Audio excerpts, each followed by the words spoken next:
Welcome, everybody, to the National Gallery. My name is David Gariff. I'm a senior lecturer here. And today we're picking up with where we left off on Tuesday. This is part 2 of a talk on the art and photography in the heroic age of Antarctic exploration. On Tuesday, we spent a good portion of time in the Arctic before we moved to the Antarctic. And I did introduce last time some of the polar expeditions, especially the one that was being mounted by Robert Falcon Scott. And what I want to start with is the attempt to get to the South Pole on the part of both Scott and the gentleman that you see on the screen now, who was the Norwegian explorer Roald Amundsen. So this is Amundsen on the screen at the moment. Remember, Amundsen we encountered last time because he had been the first to traverse the Northwest Passage in the Arctic entirely by sea, and that was in 1903 to 1906. He will, in fact, get to the North Pole, but he will arrive at the North Pole by air in a dirigible, an airship, and so he will overfly the North Pole in the airship Norge in 1926. He, in fact, he dies in 1928, 2 years later, but he dies we don't know how he died. He simply disappeared. He disappeared in the Arctic while he was taking part in a rescue mission trying to rescue another airship called the Italia in 1928. So he's like Amelia Earhart. He flew off and never came back. His body's never been found. Now, in between the Northwest Passage and overflying the North Pole, he was concerned, obviously, with getting to the South Pole. Now, you'll recall that I mentioned last time that 2 American explorers, Peary and Cook, had believed that they had gotten to the pole in 1909, but of course their claims were not accepted. And that was a later kind of sort of refutation of their computation. During Amundsen's day, he thought they had gotten to the North Pole, and so he had initially decided he was going to go to the North Pole until he heard about the expeditions of Peary and Cook. And then secretly, he did not tell anybody, he changed his mind about going to the North Pole and decided he would go to the South Pole. Now, he had announced the journey, an initial expedition mounted to go to the North Pole, and he had acquired funders and backers for that particular journey. So all the preparations were made for what everybody believed was to be a voyage to the North Pole. Amundsen finds out about Peary and Cook, and he quickly changes his plans, but he doesn't announce it to anybody. He felt that if he told people he had changed his mind and now wasn't going to go to the North Pole, he was going to make an attempt to go to the South Pole, that a lot of his backers, these expeditions, just like today, they had to have financial backers, and he thought his backers might pull out if he had changed his mission. So he simply continued to say, we're getting ready to go to the North Pole. He did not even tell his crew that he had changed his mind. And so they set out in June 1910, and everybody believed they were going north. And he sailed until he got to the island of Madeira. And then at Madeira, he took a hard left, and he went south. And his crew was, of course, shocked. And the ship that he was on, I've mentioned to you last time, it's the sort of, as I called it last time, the rock star of sailing ships for Arctic exploration. He had asked Nansen, Fridtjof Nansen, if he could borrow the Fram. And so he was sailing on this tremendous ship that had been designed and sort of its building overseen by Nansen. So he was on the Fram, At Madeira, he changes his mind. He's going to go now for the South Pole. And he sends a wire to Robert Falcon Scott, who was at that time outfitting his own expedition in Australia. And this is one of the most famous notes in polar exploration. Amundsen writes to Scott, quote, "Beg leave to inform you, from proceeding Antarctic, Amundsen." So now Scott knew that Amundsen was not going north; he was going south. So I want to talk now a little bit about these two expeditions that are often discussed as sort of in competition with each other, sort of racing to the pole. I mentioned last time that to call it a race is maybe not the most accurate term, because certainly they had different objectives and different ways of proceeding, most especially because Robert Falcon Scott was very much concerned with the science of his expedition, which very often slowed him down. Amundsen was much more focused on just the idea that we're going to be the first to the South Pole. So let's talk a little bit about the pros and cons and the contrasting expeditions led by these two individuals. Here's Amundsen again on the left, and here's Robert Falcon Scott on the right. There are a number of interesting comparisons and contrasts between these two expeditions.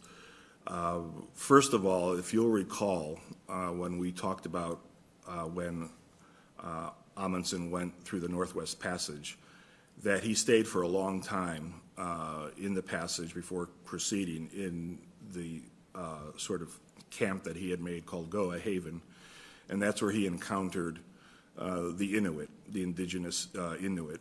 And this was important for him because one of the reasons he stayed before continuing to set out to cross the Northwest Passage is because he wanted to learn everything he could from the Inuit about how to survive in these cold, in that case it was the Arctic climate, but of course it would apply to the Antarctic.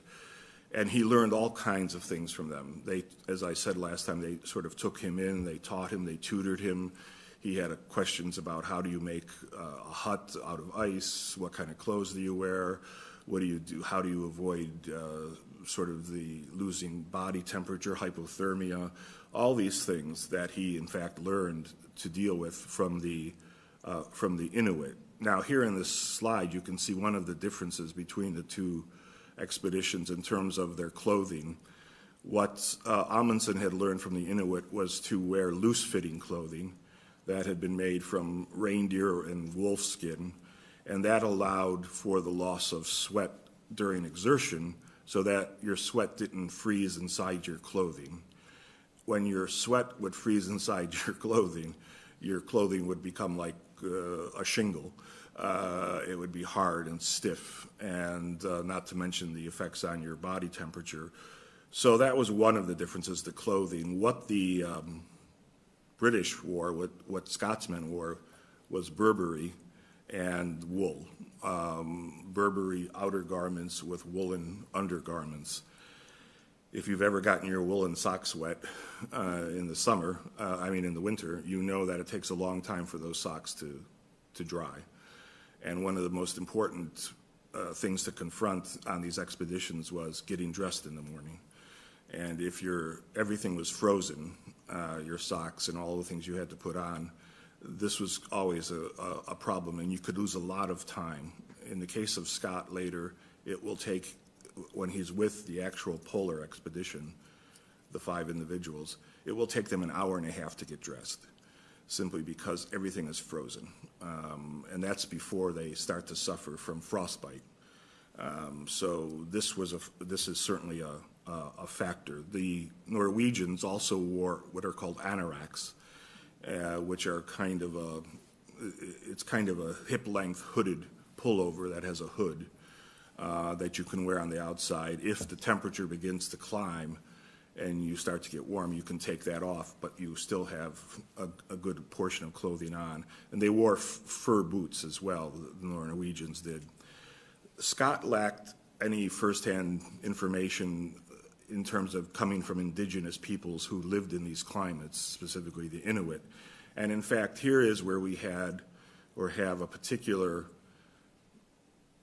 there was a particular British prejudice, quite frankly, and that was the idea that what can we learn from these savages? We should be able to solve these problems ourselves. What can we learn from these peoples?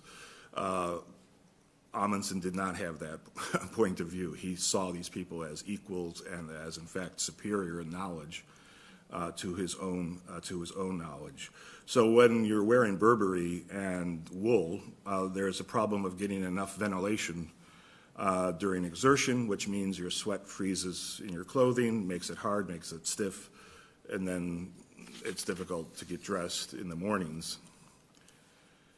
The crew size, you'll remember last time I mentioned that Scott brought 65 individuals. That's just a portion of them in this photograph on the right. And that is a photograph by, again, Herbert Ponting. So here is just one portion of his crew. And the reason his expedition was much bigger was because, of course, he brought along 12 scientists and a whole host of other individuals who were not so much concerned about getting to the pole as they were about doing their experiments and doing the science. Amundsen brought nine people. You'll remember last time I showed you that picture of Scott having his birthday and that long table with all of his crew. Well, here is Amundsen's crew on the left. There are 8 people at the table because one guy's taking the photograph. So his group was much smaller. They were, some historians talk about it's the difference between if you went to the pole with a kind of platoon of soldiers or you were a guerrilla group. And the Amundsen group was more like a guerrilla group. Not only that, but even though he had only 9 individuals, and in fact 4 would be sent back, only 5 would go to the pole, Amundsen picked them very carefully, and he had among his group, they were all, first of all, excellent skiers. They were all, some of them were champion cross-country skiers. I mean, these guys, when they were in their cradle, they had tiny skis on their feet. So they could ski, and that was going to be very important. He brought along craftsmen, woodworkers, at least one who would be able to work on the sledges to cut them down in terms of their weight so that they were the fastest and lightest type of sledge possible, so that was important. Almost everybody in his group was a qualified navigator. I mean, they could navigate in the dark. So he had very specific choices. He made very specific choices in that particular regard. Here is on the left a photograph of Amundsen's, this was his wood shop when he sets up camp in what he called Framheim, which was in the Bay of Wales, which is on the Ross Ice Shelf, but it's the opposite side of the shelf from where Scott set up. They had huts, of course, but then he also built underground snow caverns. And in one of these underground snow caverns, he set up a wood shop. So here's the wood shop on the left. And this is the man this is the Norwegian explorer who was expert at working on these sledges, at getting them to be thin and lean and fast, but maintaining their strength. The other thing that Amundsen had already changed and explored is represented on the right. On the right is his compatriot Bjalland, and he is, you'll notice he's at the sledge. He's not on the sledge. He's skiing next to the sledge. The dogs are in the front, but what's most important are the crates.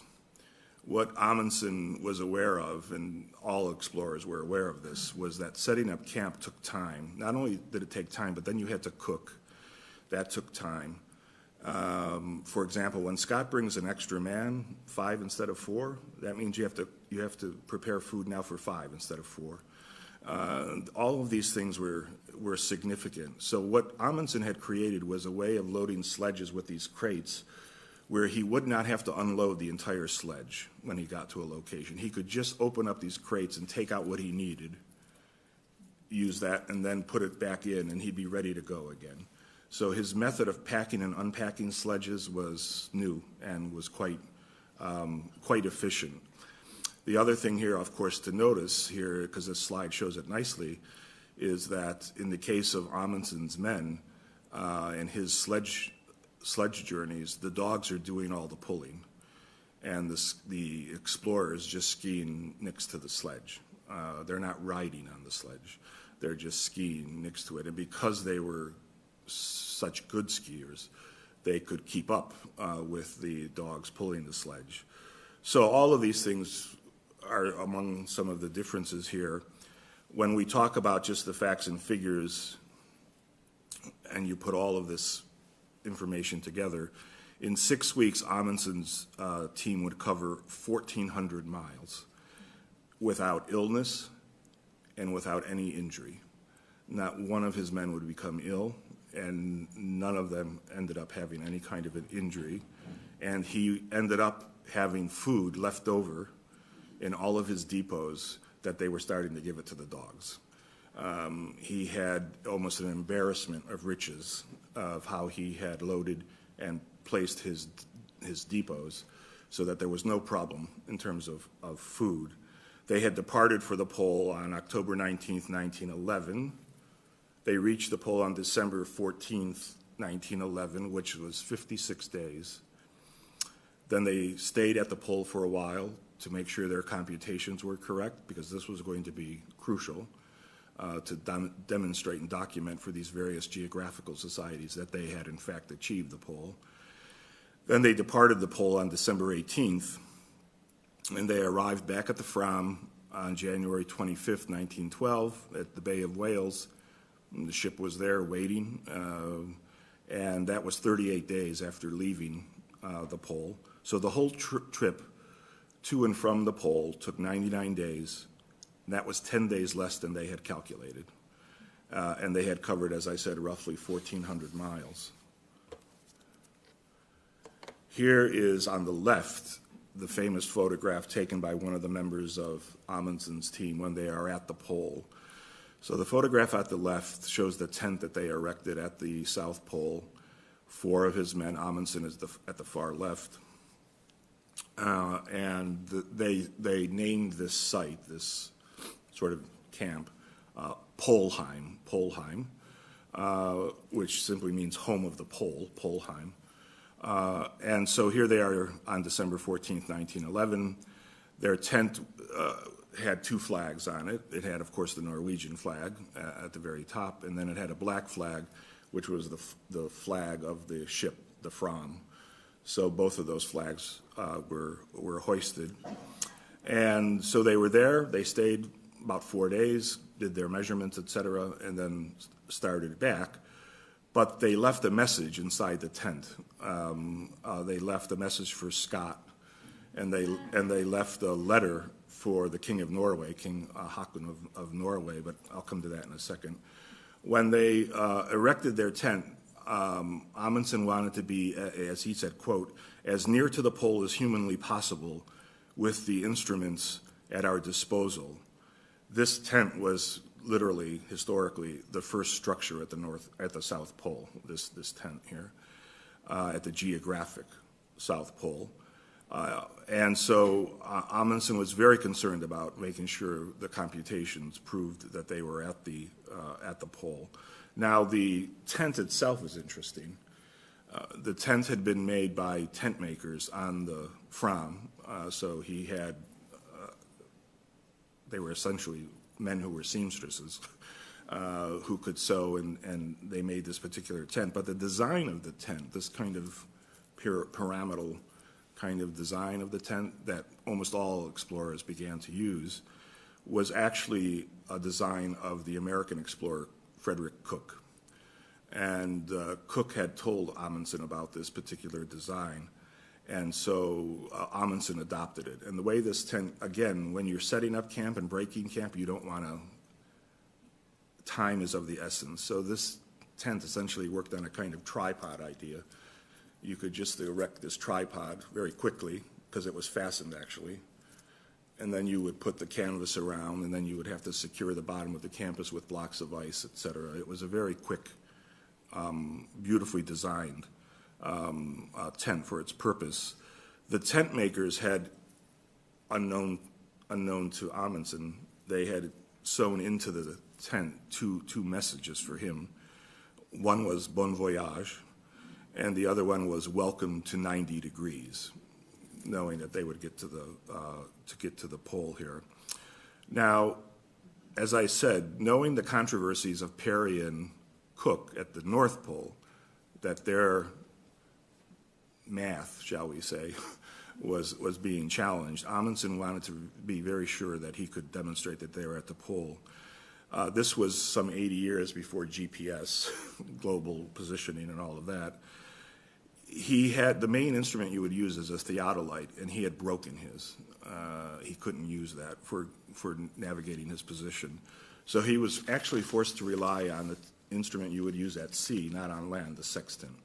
He had a sextant, and so there, of course, the sextant is at sea where you can get a clear horizon view, and on land it's a whole different thing. So he had used a tray filled with mercury to try to get the horizon when he was using the sextant on land to get the reflection in the mercury of the horizon.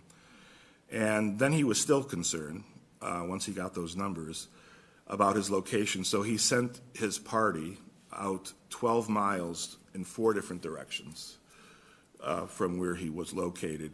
And he wanted to, what he called, I want to box in the pole.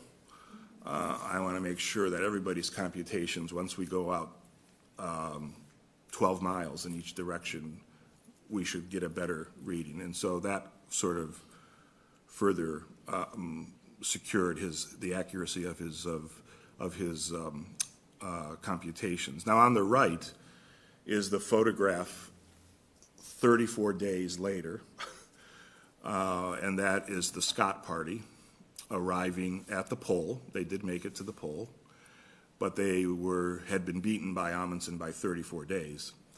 So the photograph on the right is from January 17th, 1912. They arrive at the pole. They find the tent, Amundsen's tent with the Fram and the Norwegian flag.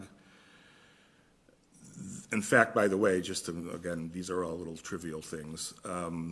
They were the last people to see Amundsen's tent, just in case you're curious, because you have to remember you're on shifting ice very often and whatnot, and these things start to move. So nobody's ever found Amundsen's tent. It's gone off somewhere. In any case, so here are the British at the same site. This is a photograph by one of the important members of the group. His name was Bertie Bowers. I introduced him to you last time. He was called Bertie because he had this kind of beak-like nose. And he was the best navigator among the Scott team. And he took this photograph here, so he's not in this photograph, but he took it. This photograph came up for sale, one print of it at Christie's in 2010, and it sold for $13,000. So in that photograph, you're looking at Robert Scott at the left, then the next guy over is Captain Oates, then Wilson, and then Evans. Now, Scott arrives 34 days late, and he writes in his journal, and now we're going to be reading from Scott's journal because this is one of the most important and poignant documents of Antarctic exploration. He writes the following: the worst has happened, or nearly the worst. We marched well in the morning and covered 7.5 miles. We started off in high spirits in the afternoon, feeling that tomorrow would see us at our destination. About the second hour of the march, Bowers' sharp eyes detected what he thought was a cairn. Half an hour later, he detected a black speck ahead. Soon we knew that this could not be a natural snow feature. We marched on, found that it was a black flag tied to a sledge bearer near by the remains of a camp. Sledge tracks and ski tracks going and coming, and the clear trace of dogs' paws, many dogs. This told us the whole story. The Norwegians have forestalled us and are first at the pole. It is a terrible disappointment, and I am very sorry for my loyal companions all daydreams must go. It will be a wearisome return. This is arguably the most famous photograph of Antarctic exploration. This is the photograph of all the men, and it was photographed by Bowers, who's the lower left guy, and he was using a trip wire. You can actually see the wire if you look closely. That was attached to the camera. So all 5 men could get into this photograph. And so this is the Scott Polar Party at the South Pole. From the left is Lawrence Oates, and then seated is Bertie Bowers. Scott is standing in the middle. Then we come to Edward Wilson, and then on the far right is Edgar Evans. This was photographed, as I said, on January 17th. The descriptions of this photograph by polar historians and descriptions of the faces of these individuals and the sense now of utter disappointment after having endured this incredibly grueling journey to the pole. Certain historians, Joanna Price, who's written about this, describes the photograph as follows, quote, "The posture of the standing men suggests their exhaustion and sense of defeat. Oates and Scott's darkened faces indicate frostbite, and all the men's faces express frozen resignation. The photograph makes visible the signs of the men's shattering by both their long traverse through the Antarctic environment and Amundsen's precedence at the pole." And then another historian, Sarah Wheeler, who's written about this, says that the men look, quote, "look as if their hearts have just broken." And then another historian describes the photograph, and he says, quote, "This soul-destroying moment was when they died." So here's the photograph again I showed you on the left, and this is another photograph taken at the pole, again with a tripwire on the right that shows all of the individuals. When they found the tent, they obviously looked into the tent, and they found the names of the 5 Norwegians who had preceded them, and they found the date that had been written, December 16, 1911, and then Amundsen had left them some things. He had left his sextant, he had left a hypsometer, which you use to calculate altitude. He left some reindeer boot warmers, sort of like socks. He left them some mittens, some pants, some sleeping bags. He left a letter for the King of Norway, and then he left a note for Captain Scott, and his note said this, "Dear Captain Scott, as you are probably the first to reach this area after us, I will ask you kindly to forward this letter to King Haakon VII. If you can use any of the articles left in the tent, please do not hesitate to do so. With kind regards, I wish you a safe return. Yours truly, Roald Amundsen." So that's the note that Scott had to read. So here we have Scott and his men who arrive at the South Pole after this most arduous, man-hauling journey, only to discover they've been beaten to the pole by 34 days by the Norwegians. Scott is totally demoralized, as are all the men, but then he writes in his journal here one of the most famous passages about his feelings. He says, quote, "We have been descending again. I think that there looks to be a rise ahead. Otherwise, there is very little that is different from the awful monotony of past days. Great God, this is an awful place, and terrible enough for us to have labored to it without reward of priority. Well, it is something to have got here, and the wind may be our friend tomorrow. Now for the run home and a desperate struggle. I wonder if we can do it."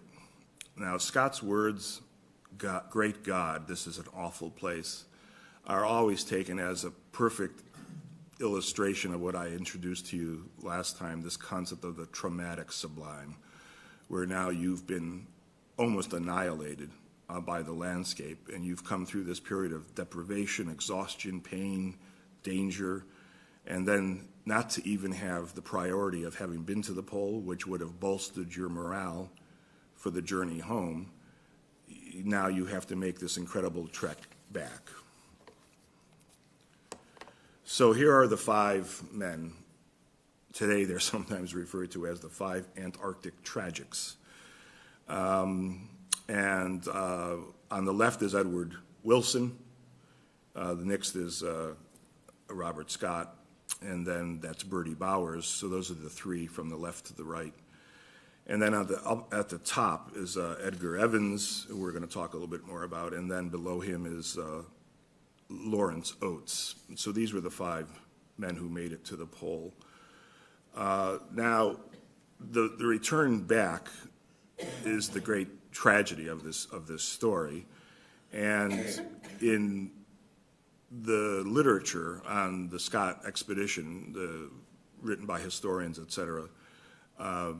When Scott, initially, after the news of Scott's tragic demise reaches England, etc., he's nonetheless, they're celebrated as heroes. It's a tragedy, but it was a heroic tragedy.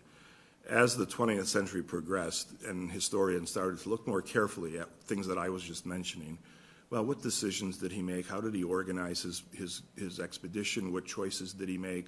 What did he take? What didn't he take, etc.? Scott's reputation went down to the point where it was almost that people considered him a bungler, and that these men died unnecessarily because of his lack of skill, organization, etc. Then that got to be reassessed towards the middle of the 20th century, and now we have a much more favorable understanding of the mission, and most especially of the weather that they encountered, and how this affected the ultimate demise of the group. There's a marvelous book, and I would recommend this book to you. It's by an American scientist. She's an atmospheric chemist and climatologist. She's associated with NOAA, but she's also on the faculty at MIT. Her name is Susan Solomon, and she wrote a book that's on that bibliography, The Coldest March, Scott's Fatal Antarctic Expedition. It came out in 2001. Solomon, this is a brilliant book, and what she talks about the fact that she had always been sort of part of that. She grew up thinking Scott was kind of a bungler, but then she decided to really start looking into what had happened, and most especially what was the weather in the Antarctic during that time in 1912. And she had at her disposal something that, remember I showed you the meteorologist George Simpson last time? Simpson didn't have, of course, 70 years of weather data that we have today because of all of the weather satellites and weather stations that are in the Antarctic. So Solomon could go through all this data, and she could start to sort of track and trace weather patterns. How close had Simpson been to accurately predicting what was going to happen on the polar plateau, et cetera? And what the conclusion she came to, and it's quite brilliant, is that part of the reason for the demise of the Scott expedition was that they hit weather and situations and conditions that nobody could have ever predicted, and that probably only happen in the Antarctic perhaps once every 25 years or so. And there's no way that George Simpson, the meteorologist, could have ever predicted this, nor Scott, et cetera. And I'm going to come back to talk about how that affects things as we go along. Let's talk about the journey back and the 2 men who perish before the other 3, and those are the 2 on the right. So up the upper right is Edgar Evans. He was a petty officer. He was a Welsh naval seaman. He had actually been chosen in part by Scott because he was the strongest guy in the entire crew. This guy was just strong. And so they wanted somebody who could really lead the man-hauling, and this was the man they thought would be at the head of the man-hauling. But Evans had cut his hand in an accident as they were getting near to the pole. The wound did not heal properly, and he began to suffer from frostbite to his fingers, his nose, and his cheeks. And then he fell into a crevasse. And this is particularly dangerous in these journeys because you don't just see an opening. You don't see anything. It looks just like it's all level and snow and ice. But what you often are crossing is it's an ice bridge that's in fact over a crevasse. And once you get on that ice bridge, it won't support you and you fall into this crevasse. So he fell into a crevasse. they were able to pull him out. He fell onto a ledge underneath, and they were able to get him out. Sometimes that's not the case. But 12 days later, as they were man-hauling, he collapses, and now he's unable to keep up with the other four. And at a certain point, as they're man-hauling, they leave him behind because they want to get to the next food depot, and then they'll come back for him. That's the idea. We're going to leave him. We're going to go ahead, get to the depot, then we'll come back and pick him up. So they did that. They went ahead, came back to fetch him, and then Scott writes in his diary how they found Evans when they got back. Quote, "He was on his knees, clothing disarranged, hands uncovered, and frostbitten, with a wild look in his eyes." So they put him on the sledge, took him to their camp that they had set up. By the time they got him situated in the tent, he fell into a coma, and he died in the tent that night. Now Oates, the guy in the lower right, that's the man I introduced to you last time who was there to watch the ponies, and the dogs, to control the ponies and the dogs. He was an Army man. He wasn't Navy. He was Army. He was a British Army officer. He had been wounded in the thigh in the Second Boer War. That led to one leg that he had that was an inch shorter than the other leg. The wound that he had suffered in the Boer War actually had never really healed properly for all those years. And on the trek back, he was afflicted with gangrene and frostbite. And his story is, of course, the legendary, most tragic in some ways story. At a certain point, he could not go on any further, and he now felt that he was keeping his companions back, compromising their chances of survival. So on one evening, he simply walked out of the tent into the blizzard with no shoes on or boots, and he died in the blizzard, and his body was never found. That, I'm going to come back to that because that's a particularly important moment in British exploratory history, and I'll come back to that. So everybody perishes and on this return journey, which then leads to this image of Scott and the men initially as martyrs. And so all of the entire British people are aghast and grief-stricken. So on the left is a printed cover page from an illustrated newspaper in London. It was a weekly British newspaper called The Sphere. And this is a special issue that was devoted to Scott and his men. It was dated May 24th, 1913. And what it depicts is Scott as a kind of an apotheosis, like a martyred figure being raised up by this angel that you see. And then there's an inscription at the bottom, which in fact is from Scott's journal. It says, "We have been willing to give our lives to this enterprise." That's an actual quote from Scott's journal. So this was essentially a commemorative issue of the Sphere to commemorate the death of this group. Now, Scott left the journal, which is one of the most pivotal documents of Antarctic exploration. But he also, while he was in the tent, and as they were stuck in this tent because of a blizzard, there were 3 of them now, the other 2 had already perished, he started writing letters in addition to the journal. For example, he wrote letters to the mother of Bertie Bowers, to the wife of Wilson, as sort of making sure they understood how brave these guys had been, etc. And then he wrote what he titled A Message to the Public, to the British public, which was one of these letters. And in that letter he says, quote, "Had we lived, I should have had a tale to tell of the hardihood, endurance, and courage of my companions, which would have stirred the heart of every Englishman. These rough notes and our dead bodies must tell the tale.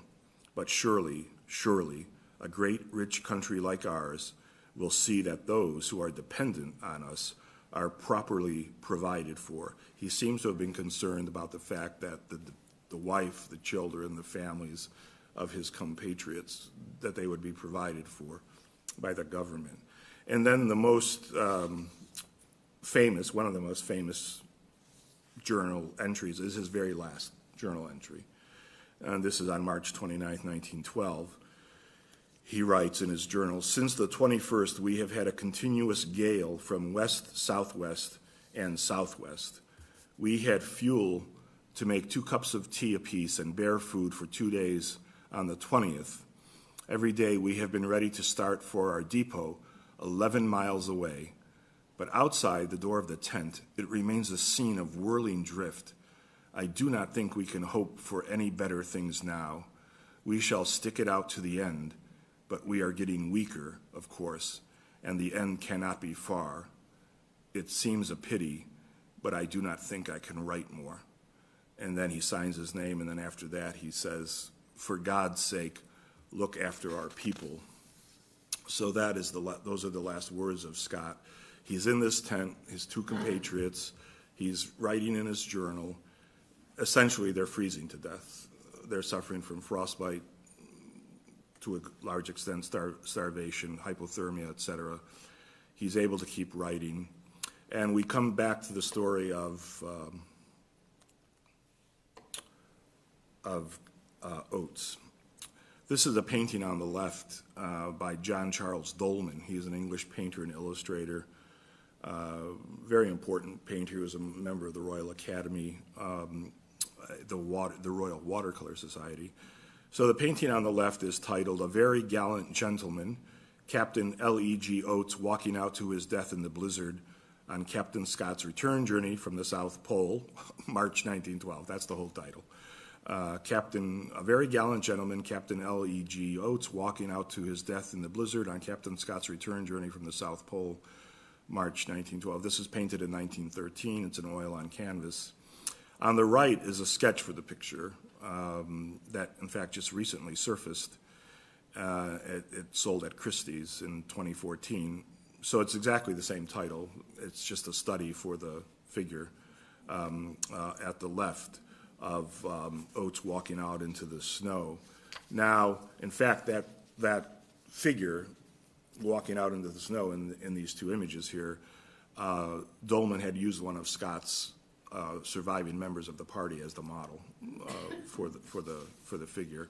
But what is this based on? This is the episode where Oates decides to basically walk to his death so that he won't impede his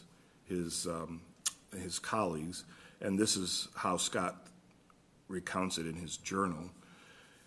And now he's losing track of the days. So Scott writes, Friday, March 16th, or Saturday the 17th, ? Lost track of dates, but think the last correct. Tragedy all along the line. At lunch the day before yesterday, poor Titus Oates said he couldn't go on. He proposed we should leave him in his sleeping bag. That we could not do, and induced him to come on the afternoon march. In spite of its awful nature for him, he struggled on, and we made a few miles. At night he was worse, and we knew the end had come. Should this be found, I want these facts recorded. Oates's last thoughts were of his mother, but immediately before he took pride in thinking that his regiment would be pleased with the bold way in which he met his death. We can testify to his bravery. He has borne intense suffering for weeks without complaint, and to the very last was able and willing to discuss outside subjects. He would not give up hope to the very end. He was a brave soul. This was the end. He slept through the night before last, hoping not to wake, but he woke in the morning yesterday. It was blowing a blizzard. He said, quote, I am just going outside and may be some time. Unquote. He went out into the blizzard, and we have not seen him since. Now these last words of Oates, I am just going outside and may be some time, these become sort of legendary words and phrase for the British, for courage, for self-sacrifice, and that phrase is the title of books, etc. I am just going outside and maybe some time. His feet were already necrotic. I mean, his toes, the frostbite, and he actually walked out. He tried to put his boots on. When you have that kind of frostbite, to put socks on or boots, the pain is excruciating. The pain is actually excruciating. And so he walks off to his death. Now, I want to show you the way that Amundsen and Scott got to the pole. So I'm showing you a couple of maps here that show you some of the similarities and differences. And these are actually looking from different sides, or different, one is looking north-south and the other is south-north.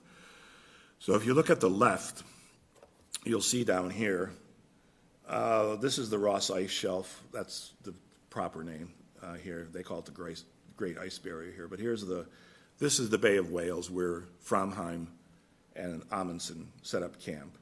This is where Scott set up camp. We already talked about his location at Cape Evans on Ross Island. So already, Amundsen was 60 miles closer to the pole. He's 60 miles closer just from where he made his base camp. As I said to you last time, when you try to get to the pole, there are 3 phases of the journey. You have to cross the Ross Ice Shelf, and then you come into the areas of the glaciers.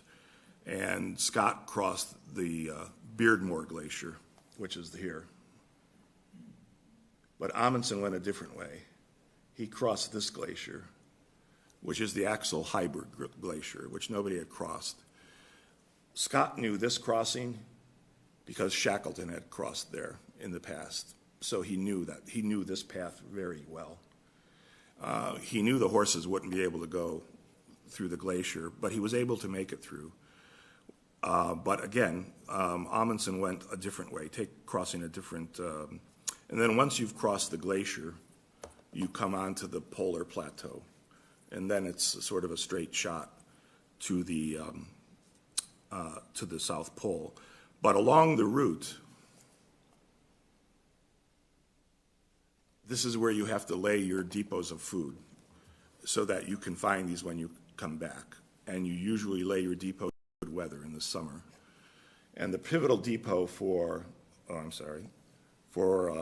Scott is this last one called the 1-ton depot. When they were laying that depot in the good weather, they should have laid it way back a little bit further up here. But they didn't for various reasons. In fact, Scott's men had said, I think we should go farther to lay it. And he said, no, this is good enough. So when he died, he was 11 miles from that. Had they pushed it further up, that could have made all the difference in the world. The other difference was how they laid the depots. Amundsen laid them at every degree of latitude, which meant they were 69 miles apart. Scott laid his depots about 100 miles apart. But Amundsen laid them every degree of latitude, which meant they were going to be much more frequent on the route. Now, what did they take? What kind of food? This is interesting. Amundsen took 3 tons of food for 5 people. So that works down to 1,300 pounds per person. But you have to calculate the calories when you're on these expeditions because you need so many calories to survive. So his men were going to get 4,500 calories a day based on the food. And this is various kinds of food. Pemmican is this kind of like a jerky type material, and then milk and cocoa and tea, biscuits. Everything has to be calculated. It has to be rich in certain vitamins, et cetera. Okay. So 3 tons for 5 people. That's 1,300 pounds of food per person. Scott took 1 ton for 17 people. That's 124 pounds of food per person. But it worked out to the same calories. Each man on both missions, on both expeditions, was getting 4,500 calories. The difference was this. Amundsen's men were skiing next to the sledge. Scott's men were man-hauling. Scott's men were burning 6,000 calories a day. In essence, they were starving to death. They were taking in 4,500 calories, but they were burning 6,000 because they were man-hauling. Here's the 2 different paths. On the top is Amundsen's path, Scott's path going up the Ross Ice Shelf up the Beardmore Glacier to the plateau. Then down below is Amundsen's path, going up the Axel Heiberg Glacier, and then onto the plateau. I mentioned to you last time when there was this debate about Scott was debating about taking the ponies, et cetera, and would they be able to get up the glacier and all of that. Amundsen never doubted that his dogs would be able to get up that glacier, the Axel Heiberg. He just believed they would be able to do it. And as I said to you, because he knew the kind of lead dogs he had and how they would take the other dogs on, and the dogs just went right up that glacier with no problem. Now, marking the depots is interesting, because you're going to have to find these things maybe in a complete blizzard. And you're going to be disoriented. You're not going to necessarily know north from south when you're coming back. So the graph on the bottom, the chart on the bottom, is how Amundsen laid his depot. So what he did was, this is the depot, and then he put markers all the way out and up and down. And then in each of these flags, he kind of created a slalom course of skiing in each of these markers. So he had a line of black pennants on these sticks that ran east and west across the depot. 20 were laid out half a mile apart, and 10 on each side of the depot. So it made a transverse marking of 10 miles overall. And then within each pennant, he fastened a note that gave him the coordinates, how far from the depot, and what direction. So when he came back, even in a blizzard, he could look at these notes and know, okay, I've got to go that way, because you could get turned around. So his organization was meticulous. In the case of Scott, finding his depots on the way back became a crisis. He had no transverse markings. There were no extra pennants. He had essentially a cairn, a single cairn that was marking the depot, but they were low. They weren't particularly high. They were badly made, so they were affected by blizzards. And there were probably too few. What Scott was depending on was the outward tracks to find his home. He was going to follow. He hoped that you could just see the tracks up, and he would follow the tracks back. That was his hope.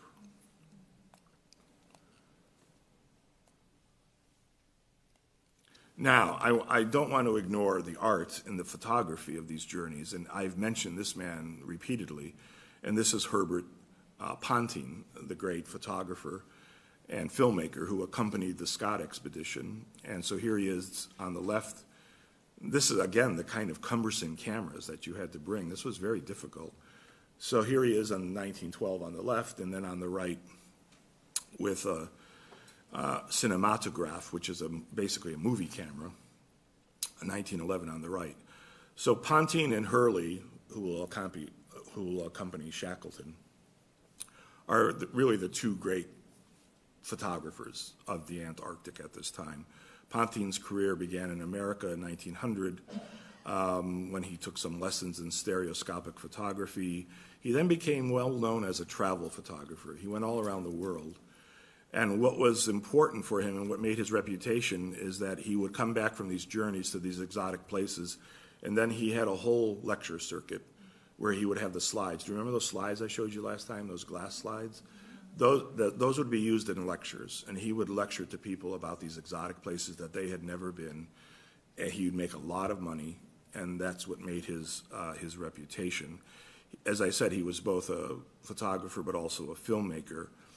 He makes one of the great films about the Scott journey. It's called The Great White South. We have shown the film here at the National Gallery. I had hoped to screen these films again, but now because the East Building Auditorium is closed, everybody wants to get in this room, and so I could not schedule the films.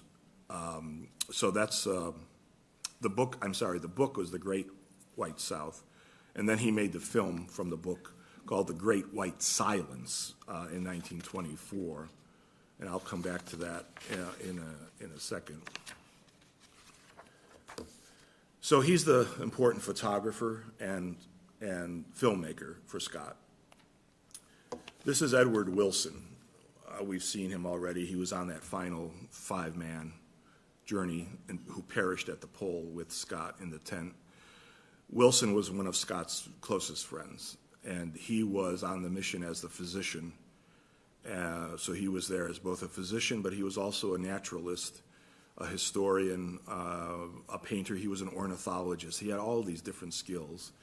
So this is Edward Wilson in 1894 on the left, and it's an undated photograph on the right. He was nicknamed Uncle Bill.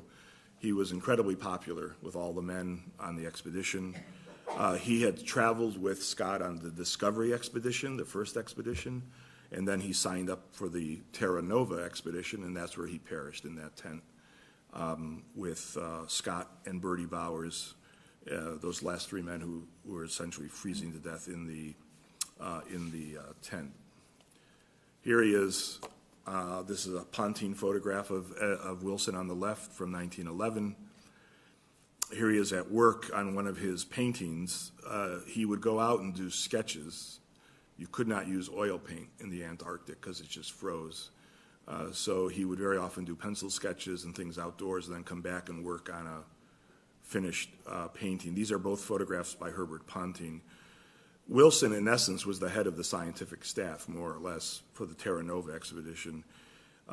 His talent as a field naturalist was unsurpassed, and his ability to observe nature, birds especially, was unrivaled. Wilson said, quote, "No one can say that it will have only been a pole hunt. We want the scientific work to make the bagging of the pole merely an item in the results." In other words, this is going to be about science. If we get to the pole, great. But this is really about the science. When Scott was writing these letters in the tent to the various wives and mothers of his two companions, or all five, I should say, in his journal, he wrote a letter to Wilson's mother, and it said this, quote, "If this letter reaches you, Bill and I will have gone out together. We are very near it now, and I should like you to know how splendid he was at the last. Everlastingly cheerful and ready to sacrifice himself for others, never a word of blame to me for leading him into this mess. He died as he lived, a brave, true man, the best of comrades, and the staunchest of friends." So he wants the wives and mothers and family to know how brave these individuals were. Here's Wilson sketching near the Beardmore Glacier. This is, again, this is not a Pontine photograph. This is a Robert Falcon Scott photograph. I mentioned his photographs have just been collected and published just in, I think it was 2011. People weren't really aware that he was taking pictures, but indeed he was. So here he is sketching outside. You're unable to use watercolor paints, obviously, because they will freeze in these temperatures. He's working in probably 70 degrees below zero here. Watercolors will freeze solid. Oil paints will turn to a kind of mucky crayon-like consistency that really you can't use. So he would make pencil sketches, notes, and then he would go back to the hut and produce the paintings. His work is very popular, and it's among the best works in terms of Antarctic painting and sketches. Now remember, he took both journeys with Scott, the Discovery and then the Terra Nova. So you have work from both of these journeys. This is Wilson's watercolor sketch of the first trip. He goes to Antarctica with Scott, the Discovery. That's the winter headquarters of Discovery. That journey is between 1901 and 1904, so most of this work dates at that time. We don't need to spend a lot of time here, but I'm going to just show you a good example of his work. Here's a polar study of a collapsed iceberg on the left it's watercolor from 1902. And on the right is a sketch of the Great Ice Barrier from Cape Crozier, 1902. In 2010, there was a beautiful exhibition of his work, and it was interesting because it was held at John Ruskin's home, Brantwood. And what's interesting is that was a perfect place because Wilson was very influenced by the writings of John Ruskin about nature. He had read modern painters, and so this connection between Wilson as a Victorian artist being influenced by Ruskin was shown beautifully in that exhibition. What did they title that exhibition? A Terrible Beauty. Edward Wilson in Antarctica, 1902 to 1912. Here's Mount Discovery, 1904, watercolor, and an iceberg on the right. This is on the left is the first representation ever made of Mount Discovery. And in fact, it's these guys who found it, named it, and located it as well. Way off in the distance is Mount Erebus, the volcano I mentioned to you last time. Here's Cave in the Ice Barrier, Cape Crozier on the left, melted ice in Hut Point on the right. These are from the first expedition. Here's Ice Grotto, 1904. Remember the great photograph I showed you by Ponting of the grotto that they called Aladdin's Cave? So this is kind of a sort of parallel. Here's snow sketch of Mount Erebus on the left, the volcano, and on the right, same mountain with a called Ray of Light, the summit of Mount Erebus. Of course, you get all these effects in the sky of different light effects that are constantly changing. On the left is color that breaks through these white landscapes. It's these iridescent kinds of clouds. And on the right is an April sunset from Hut Point. Sunset from Hut Point on the left. And view west from Cape Evans on the right.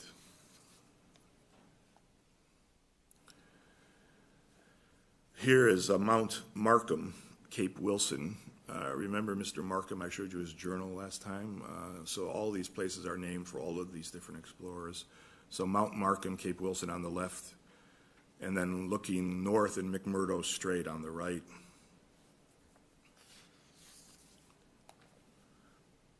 Men on an expedition exercising 2 ponies, and explorers pulling sledges.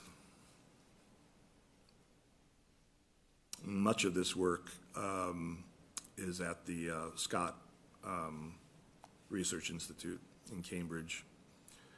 Here's Bertie Bowers. Remember him? I mentioned him. He died in the tent with them, but he was the navigator.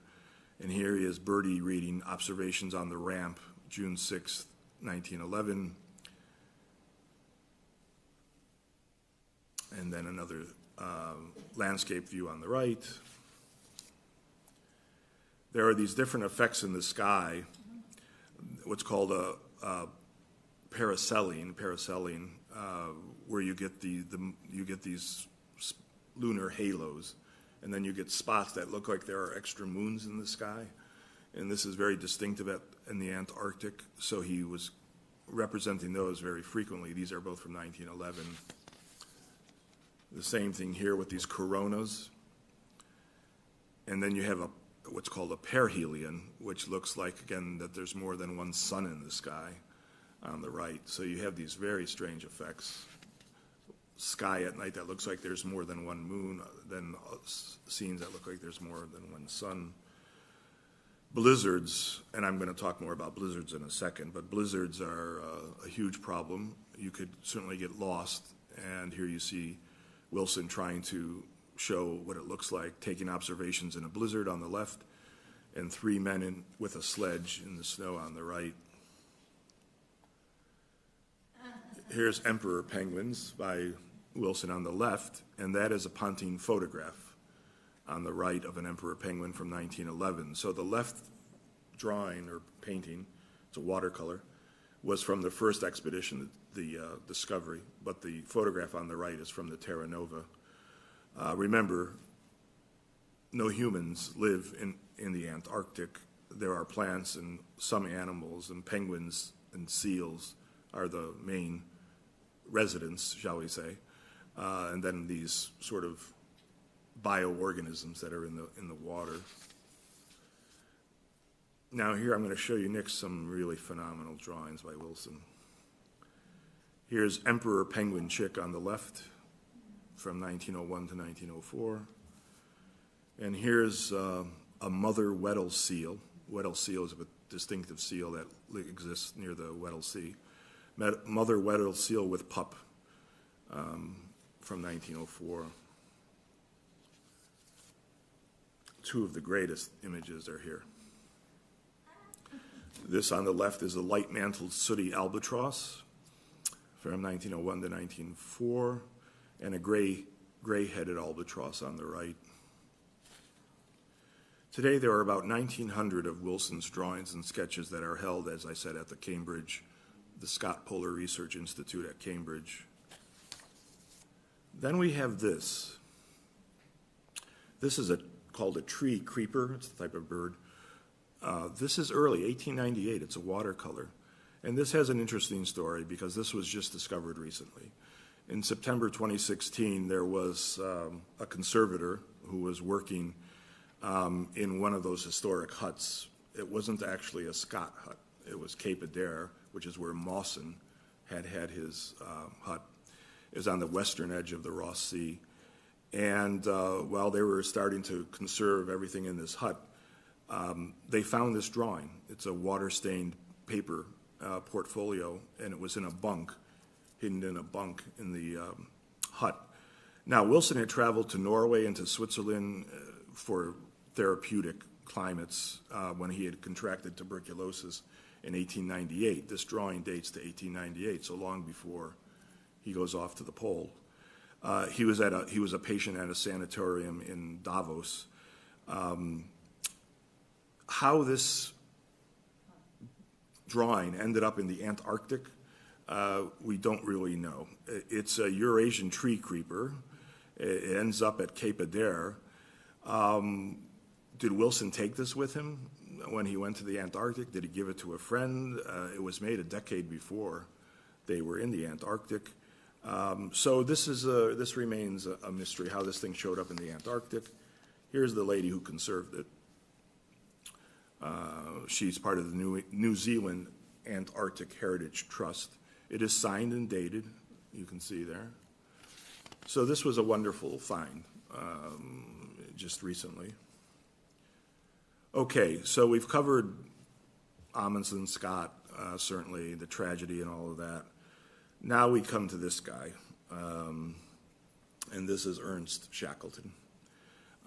So here he is on the left, a photograph from 1910, and on the right from 1909. Now, Shackleton's photographer and filmmaker was not Ponting. It was Frank Hurley, and here is Hurley. He's Australian, and here he is, a photograph on the left, and then filming a Weddell seal on the right. We don't know who took this photograph. It is a photograph of Hurley, but we're not sure who took the photograph. So Hurley began his Antarctic career. Remember, he's Australian. He's not English. So he began his Antarctic career by persuading Douglas Mawson, who was the great Australian explorer, to employ him on the very important expedition that Mawson would make to the Antarctic in 1911 to 1914. And so his photographs for the Mawson expedition are among the most famous. Mawson made his camp at Cape Denison, and he happened to choose the windiest place on the planet. There are these katabatic winds that go up to 125 miles per hour throughout the entire day. So Hurley was trying to capture this. He used a hand crank movie camera to document the expedition of these individuals. He did make a sledge journey going to the South Magnetic Pole. But he makes, I mentioned the film of Ponting, The Great White South, which we've shown here at the gallery. Hurley makes two films, and we've shown one of these as well at the gallery. The one film that he makes is called South, just South, from 1919. It's about the Shackleton expedition to the South Pole. But the other film he makes, which you cannot find, but I'm going to show you a clip that actually you can find on YouTube. He makes a very famous film when he's with Mawson called The Home of the Blizzard from 1913. I'll show you a clip in a few seconds. After he works with Mawson, he then signs on with Shackleton. And Hurley is on the tragic Shackleton expedition where Shackleton, the ship gets stuck in the ice. They have to leave the ship, and then they start this incredible expedition, an odyssey to try to get to safety, which I'm going to be showing you in a second. Now, there was a traditional painter, draftsman on the, well, I forgot. Here are the films. On the left is Hurley's Home of the Blizzard. That label that you see, the writing, that's just a modern, that's imposed onto the film. That's not the way it actually looks when you see it. Home of the Blizzard, Frank Hurley, 1913. Then there's the great Hurley film called South, which you see in the center, which is about the Shackleton Endurance Expedition. And then there's the Pontine film that I mentioned in the lower right, Great White Silence. These are the three greatest films of the Antarctic heroic age of exploration. As I said, we have shown two of these. We've shown the Great White Silence in South at the National Gallery in the past. I had hoped to show them this time, but that's not simply not possible. There was a traditional painter, draftsman, not a photographer, and that's on the Mawson expedition, and that's this man, George Marston, on the left. And here he is on the right in his hut reading with a candle stuck on his head so that he can have light while he's reading in the hut. This is a Marston watercolor on the left of the Nimrod. Remember, Shackleton's first expedition before the Endurance is the Nimrod expedition, and Marston was on that expedition. And then this is his portrait of Shackleton on the right, watercolor and pastel. So Marston joins Shackleton on the Nimrod expedition as the official artist. Then he is later on the Endurance expedition as well. Of course, the Nimrod expedition ends in failure. They do make it very far south, but they run out of food, and that expedition is particularly important for Shackleton because it taught him a particular lesson, and the lesson he learned on that expedition is that sometimes you have to turn back because the alternative might be, I'm going to lose my men, we're going to die. So on this expedition, he had gotten very far south. They came within a very close to the South Pole. But at that point, he knew if we went further on, we won't have enough food to get back, and everybody is suffering. So he makes this dramatic decision, we're going home right now. And that's what becomes, Shackleton will become famous for extricating himself and his men from really precarious, dangerous situations and getting everybody home safely. And he kind of had a taste of that on this Nimrod expedition. When he came home, he was celebrated. He wasn't, people still thought it was a heroic expedition. And he said to his wife that it was better to return home, quote, as a live donkey than a dead lion. Here's Marston's The Great Dreadnought Iceberg, 1908. This is the Nimrod expedition. And an iceberg with Adelie penguins on the right. Here again, the Antarctic penguins, 1907. The Emperor's Conclave, these are all watercolors. A blizzard on the barrier on the left, sledging camp in a blizzard on the right.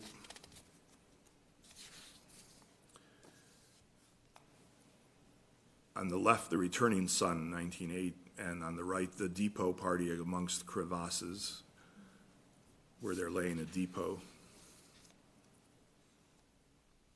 Here's that effect in the sky again, where you get this. This is a periselene, which is a circular spot on the sort of a lunar halo, and it's caused by the refraction of moonlight by ice crystals in the clouds. And then on the right is the aurora australis. So these are when he's with Marston, actually.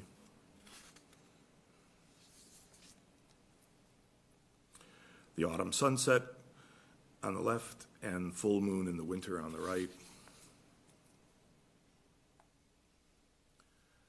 Sunset, Elephant Island, the Reeling Berg on the right. These are from 1916.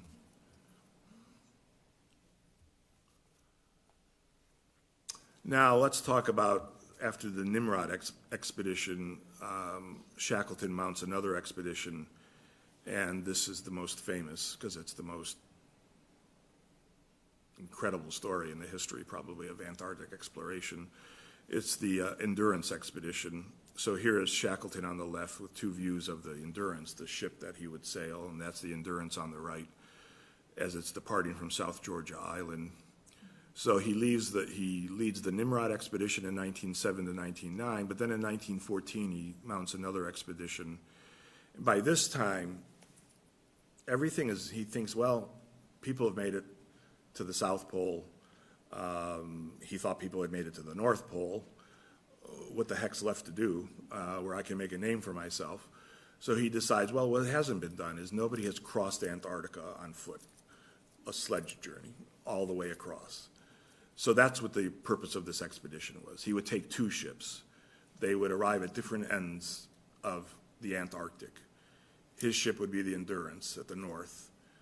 He would disembark and start to trek across the Antarctic. The other ship, the so-called Ross Party, would begin to lay depots so that eventually when his men got across Antarctic, they would start to have these food depots and they could make it to the end. So that was the plan. Two ships, his journey moving, and then eventually finding these depots that had been laid by this other ship.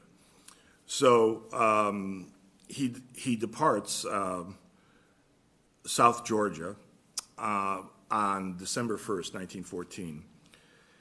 When he's on South Georgia, this is a whaling island. All these guys are whalers on South Georgia. And he knows them, and he's talking to them, and he wants to know what's the situation. And all the whalers who are coming back from various hunting expeditions say, there's ice out there like I've never seen before. There's pack ice that I've just never seen. And these guys have been sailing since they were kids. And they're warning him, I don't know, you might want to wait. But Shackleton doesn't wait. And he writes on December 1st, 1914, I have decided to leave South Georgia about December 5th. The whaling captains advise ice conditions are very severe. So he knows he's going to hit ice. So here he is in South Georgia up here. And he's going to come down here. And then he's going to sort of anchor his ship and start this trek. And the other ship is going to be from the Ross Island side, moving this way. Well, that was great on paper. But as he starts to move south to about this point right here, you see the dotted line? It's this red line here. His ship gets trapped in the ice. Ice unlike anything anybody has ever seen.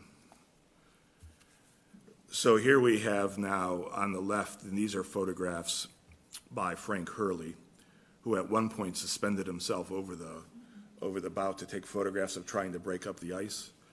So here on the left, December 31st, 1914, Endurance and pack ice looking for a way through. Endurance is having a serious encounter with ice. It's stopped by these floes, and then it gets jammed at a certain coordinate on the right, December 31st also. This is Shackleton writing. Thus, after a year's incessant battle with the ice, we had returned to almost the same latitude we had left, with such high hopes and aspirations 12 months previously, but under what different conditions now. Our ship crushed and lost, and we ourselves drifting on a piece of ice at the mercy of the winds. And then he writes on January 3rd, 2 a.m., leads ended in hummocky ice, impossible to penetrate. By midnight, we came to a full stop in weather thick with snow. This is a lead. And what a lead is when the men are trying to cut through or they're trying to find the narrow opening to get the ship through the ice. So if you have a lead, that's good. If you don't have a lead, these guys are trying to make one because they're actually trapped in the ice now. I mentioned that there was some color photography. It was in its sort of still in a kind of infancy in many ways. These are restored color photographs by Hurley of the Endurance stuck in the ice. Here's what they're encountering. So the Endurance battles through thousands of miles of pack ice over a 6-week period. And what is happening, by the way, I don't want to go back to that map, where the ship gets trapped in the ice, the ice is moving. You may not know it. And then the ship starts to move. And so then now it's moving still, but it's moving in this pack ice. So it's at the mercy of the pack ice. And he says here that the temperature had dropped, and then he talked about the ship now that it looked like, quote, like an almond in a piece of toffee stuck in the ice. This is a very famous photograph. Both of these are night flash photos by Hurley with the Endurance trapped in the Weddell Sea on August 27th. Hurley wrote about taking these photographs, and he said, quote, during the night, take flashlight of ship beset by pressure. This necessitated some 20 flashes, one behind each salient pressure hummock, no less than 10 flashes being required to satisfactorily illuminate the ship herself. Half blinded after the successive flashes, I lost my bearings amidst the hummocks, bumping my shins against projecting ice and stumbling into deep snowdrifts. So these are two very famous photographs. Marston, of course, is also portraying this in his watercolors. This is the Endurance icebound in the Weddell Sea on the left, Endurance trapped in the ice on the right. These are from 1914. And here's the ship now. Up here, this is Shackleton. Wait a minute, here he is. This is Shackleton. And what is happening now is that the ship is cracking. The pressure of the ice floes are just compressing, and the ship is beginning to crack. And with every crack, everybody knows this ship is going to go under.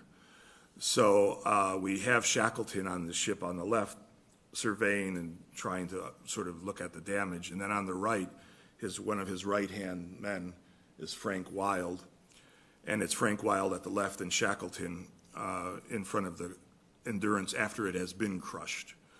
So in his memoir, the book called South, which is on your bibliography if you're interested, Shackleton writes this: it was a sickening sensation to feel the decks breaking up under one's feet, the great beams bending and then snapping with a noise like heavy gunfire. Just before leaving, I looked down the engine room skylight as I stood on the quivering deck and saw the engines dropping sideways as the stays and bed plates gave way. I cannot describe the impression of relentless destruction that was forced upon me as I looked down and around. The floes, with the force of millions of tons of moving ice behind them, were simply annihilating the ship. Here is the ship sinking now. It's the beginning of the end for the Endurance in these photographs. It starts to keel over, and it starts to sink, and eventually it starts to just literally be crushed. These are two Hurley photographs. In an Arctic voyage that I didn't mention last time, there was a similar situation, and the captain of the ship actually said that what was happening with the pressure of the ice, it was squeezing the turpentine out of the wood, out of the planks in the ship. It was actually that kind of pressure. What's fascinating about this photograph on the left is it takes us back. It seems to take us back to the Friedrich painting that I talked about last time, The Sea of Ice or The Wreck of Hope. But this is not a painting, this is reality now. Here's the end of it now on the left. That's probably Frank Wild, we're not sure, but I think it's Frank Wild standing by the wreckage of the Endurance just before she slips beneath the ice. When things get to a certain point and Shackleton can feel the pressure and things cracking, he's got to make it an executive decision, and the decision is we've got to get off this ship. So we're going to we have to get onto the ice. So he orders that all the men get off the ship, that they take the three safety boats or the tow rowboats, and they tow the boats onto the ice, and they get off the ship just before it goes under. So here is Marston, the Endurance, crushed in the ice, again on the left. And this is now a drawing of the camp on the breaking pack ice, the Weddell Sea. So their guys go off they're on the ice now, and the ice is moving. So they have to be aware of that. they might be in one place and then they're in another place, or it might break and half of your guys are going that way and somebody else is going this way. So they have to be very conscious about that. So here's the camp. This is a great Hurley photograph on the left. The castaways adrift on the ice. That's Shackleton, you see standing there with the hat next to Frank Wild. So he names this place Ocean Camp and gets everybody off. And now they are trying to survive. And in fact, they're playing soccer there on the right, as you can see. With the exception of Hurley's photographs and one of the other crew members' banjo, he had a banjo, Shackleton instructed that each crew member had to dump everything that he owned except for 2 pounds of their personal possessions. And so they had to go through and dump everything and before they got onto the ice pack. This is interesting because Hurley wanted to take all of his plates, and Shackleton wouldn't let him, and he knew that if he just said don't take them, that Hurley would take them anyway. So Shackleton stood over him as he broke each plate to make sure that he got down to the requisite number. Hurley rescued 120 of 500 plates. He convinced Shackleton, let me just take these. But the rest had to be broken and destroyed. Okay, now they're drifting in the ice, and you can't stay on the ice. You've got to find someplace where there's land. So this is now where this story becomes legendary. Shackleton decides, well, what are we going to do? Okay, the closest, it's a dot in the ocean, but Elephant Island is the place where we might be able to get off the ice and get situated. So they all get in these boats. That's what you see on the right. That is Elephant Island on the left. And in these 3 lifeboats, the boats were named the Dudley Docker, the James Caird, and the Stancomb Willis. Shackleton gets all the crew into these boats, and they actually successfully navigate their way to Elephant Island, which is nothing. It's rock. I mean, it's just, but it's not ice. So that's good. So here is now the next problem. They can't stay on Elephant Island because it won't sustain them. There's nothing there. So now there's a decision that Shackleton makes, and that is, okay, we're going to have to make a run for South Georgia. But he decides it's too dangerous for everybody to do it. We only have these lifeboats. We're going to take the largest lifeboat, which is the James Caird, and we're going to try to retrofit it as best we can for an open sea voyage. So the carpenter was a man named McNeish, who's a character, Henry McNeish. He takes the James Caird, he raises the deck a bit, puts a canvas across the top, has an opening so that 2 men can at least be down below. They fill it with ballast, with rocks. They try to get it as seaworthy as they can for what is going to be now a complete open boat voyage to try to make it to South Georgia. Shackleton decides to take just 5 men.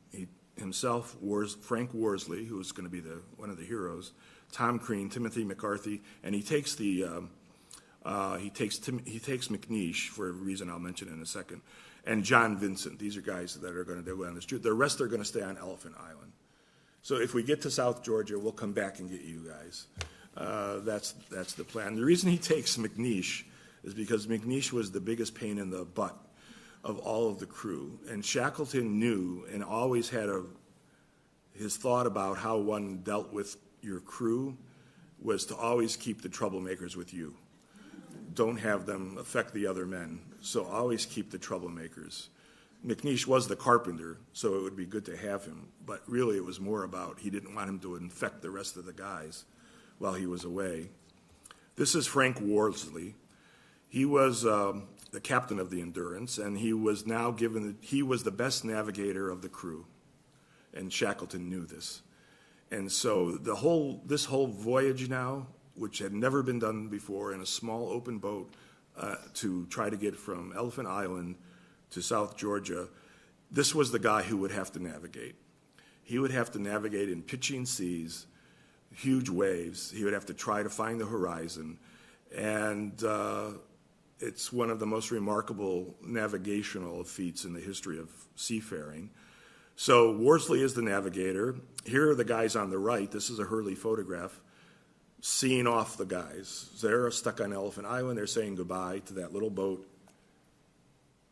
as these the rest of the guys try to find their way to Elephant Island, to South Georgia. Here are the guys who remain on Elephant Island.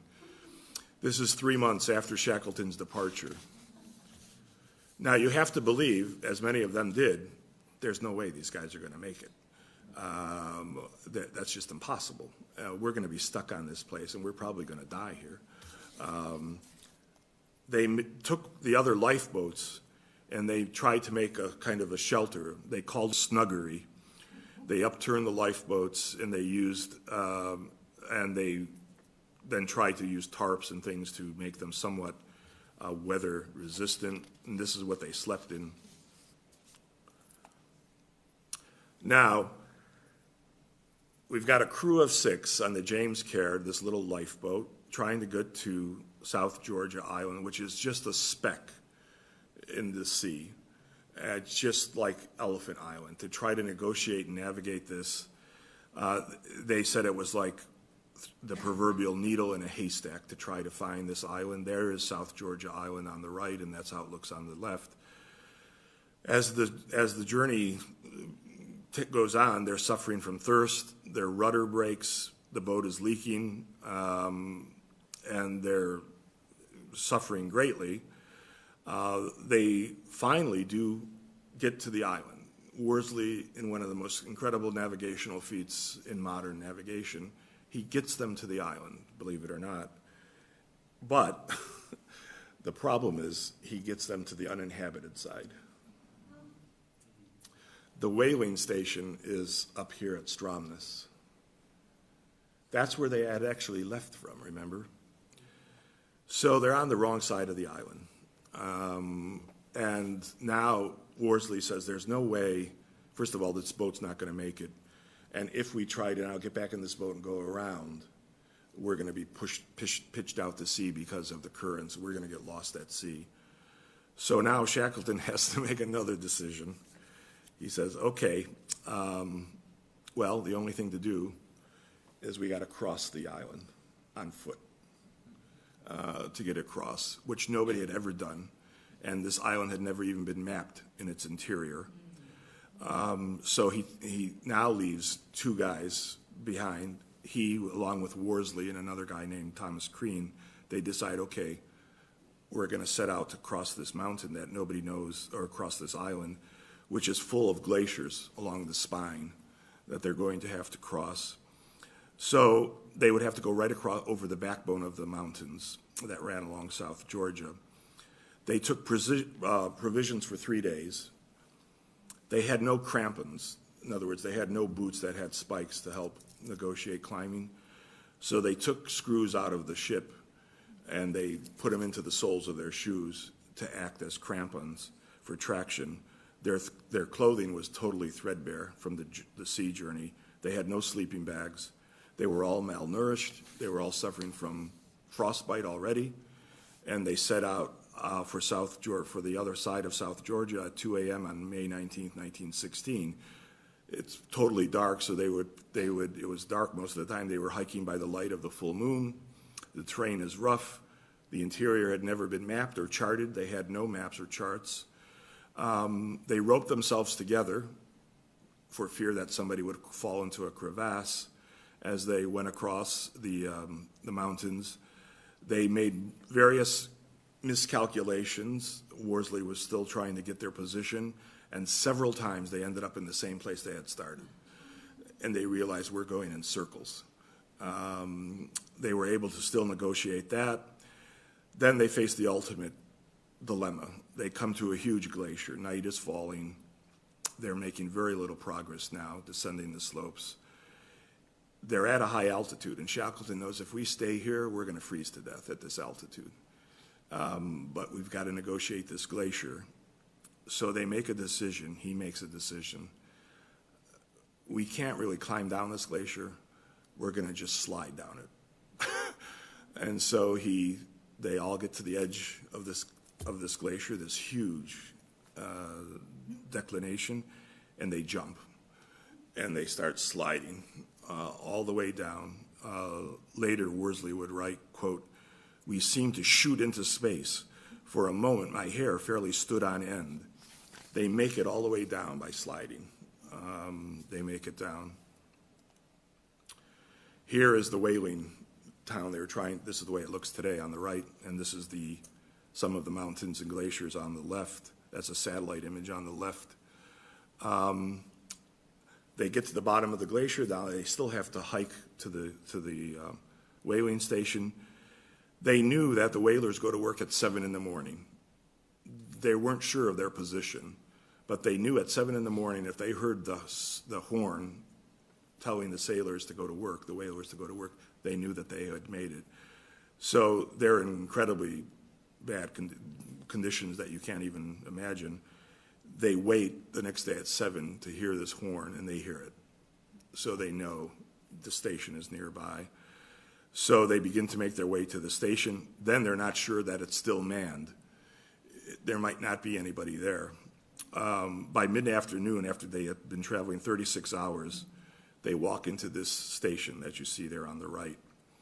Now remember, everybody in this station, these were all Norwegian whalers, old guys who were just really tough. And they knew Shackleton because he had departed from there.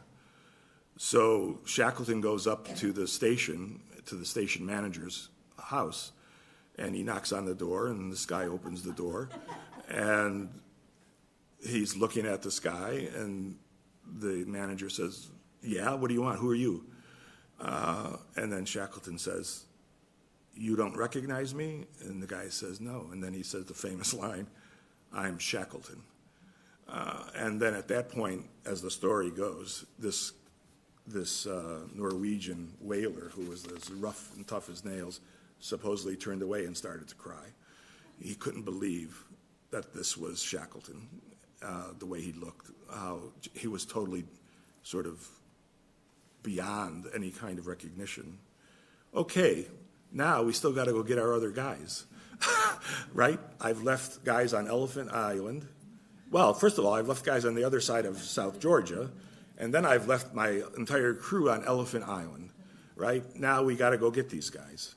And this has been, they're away for months. So here, what Shackleton does is now, of course, at the whaling station, he can hire a ship, obviously. And they hired this ship called the Yelko, and they make for, first of all, they come around, they pick up the guys that he had left on the other side of South Georgia, and then they all start heading towards Elephant Island. This was on a Chilean steam ship. When they approach the Elephant Island, the waters are so rough that on 3 different occasions they have to go back. They can't get in. Finally, they make it, and here you see it. Hurley's capturing. There's the ship out at sea. Shackleton gets in the rowboat to come and pick up his comrades, and that's what you see happening. And of course, the men can't believe it. They can't believe that he's actually made this journey. So what has happened? If you follow this from the numbers, this is the journey that goes down into history today, the timeline and the map of this endurance voyage. Number 1 is departing South Georgia, right, for this expedition. By the time you get to number 2, they're stuck in the ice. Then they begin to move. As they're trapped in the ice, they begin to slowly move along the ice flow till you get down to number 4. So all from number 2 all the way down to number 3, they're drifting. They're just drifting in the ice. You get to 4, they're drifting that way now. They're following the other current. They're drifting up to number 4, and that's where the endurance is finally crushed and goes under. At that point is when Shackleton decides when you get to number 5, it's sunk. Number 6, they launch the boats for Elephant Island that you see there at number 10. Then they have to make the 750-mile journey in that little boat to get from Elephant Island to South Georgia. And they make that journey. They get to the whaling station. They come on number 9. They come back to rescue the guys on the other side of South Georgia, and then they go off to rescue the guys on Elephant Island. And here is everybody. Shackleton gets every man home safely. So this is before the voyage, when they're just setting out on the left. Shackleton and his crew are departing South Georgia. That's some 28 of the crew member. That's a Frank Hurley photograph from 1915. And on the right is after they've been returned on the Chilean steamer, and they are in Chile and have been all rescued, and that's a photograph that you see there, most of the men. This is just like we had postcards that commemorated the loss of Scott. Then we had postcards celebrating what was considered one of the most remarkable sea voyages ever, even though the mission of crossing Antarctica was a total failure. But now what was more legendary was all of the exploits. So here's a postcard on the left that shows Shackleton with the captain of the Chilean steamship that rescued him. Today, if you go to Dulwich College in London, that's the school that Shackleton attended between the ages of 13 and 16, they have the James Caird. That's the boat with the canvas top, etc. When they're on, you have to remember, when they're on that boat in that open sea voyage, they're never dry. Even if they're underneath the canvas, the water is coming in. So they're completely soaked for this entire 750-mile voyage. Here is a Hurley photograph of Shackleton during the Endurance expedition on the left from 1915, and then another photograph on the right.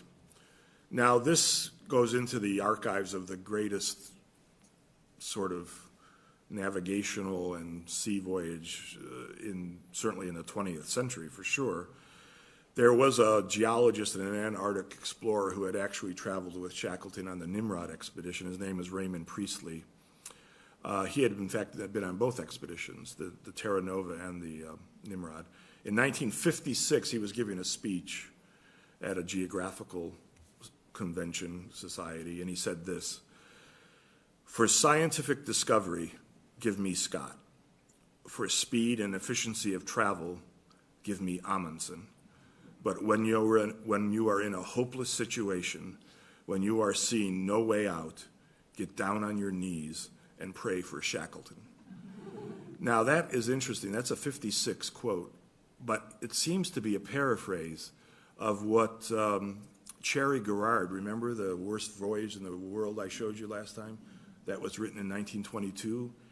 He said really something quite similar. So in many ways, Priestley might have been paraphrasing Cherry Garrard, because this is what, in The Worst Journey in the World, Cherry Garrard had written. He wrote this: For a joint scientific and geographical piece of organization, give me Scott.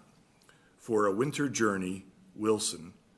For a dash to the pole and nothing else, Amundsen. And if I am in the devil of a hole and want to get out of it, give me Shackleton every time. They will all go down in polar history as leaders, these men. So he said almost exactly the same thing before Priestley did. Now, the last individual to mention who sometimes doesn't get what he deserves, that's not true, he does, is Sir Douglas Mawson, who's Australian. Shackleton was Anglo-Irish. Mawson is Australian. The other, Scott and his crew, are British. So this is Sir Douglas Mawson on the left, photograph from 1918, and here he is, 1912. He's an Australian geologist, an explorer, an academic. He was brilliant in terms of his geology and papers he had written on minerals and gases and natural processes on the Earth. But he was famous first because he goes on he joins Shackleton on the Nimrod expedition. So his first voyage is with Shackleton on the Nimrod expedition. Then he decides to mount his own expedition. And this becomes a very famous expedition that he will mount, and it's to explore now. Remember I mentioned to you that there are these zones of influence among these various countries. Australia has the biggest zone of influence because it's right facing, well, I can show it to you right here. There is Australia, and there is, on the lower left, This is sort of considered the zone of influence for Australia.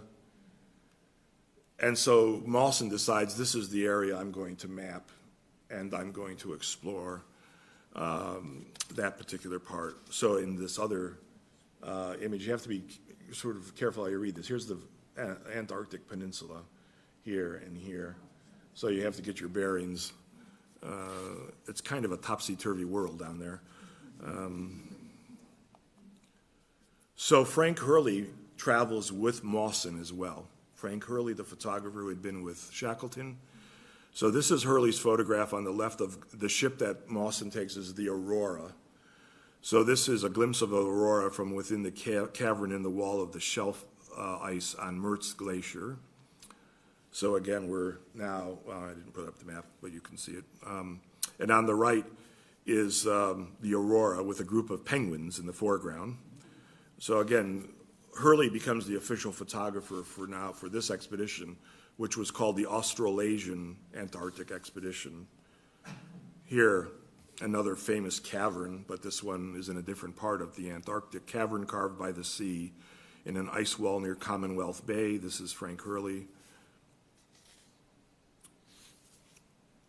There are often these mushroom formations in the Antarctic like this. So this is referred to as a mushroom pillar. These upward projections of ice are formed when some insulator shelters the ice beneath long enough so that it begins to melt underneath, but it forms a kind of a cone or a mushroom. This is a Hurley photograph from 1912.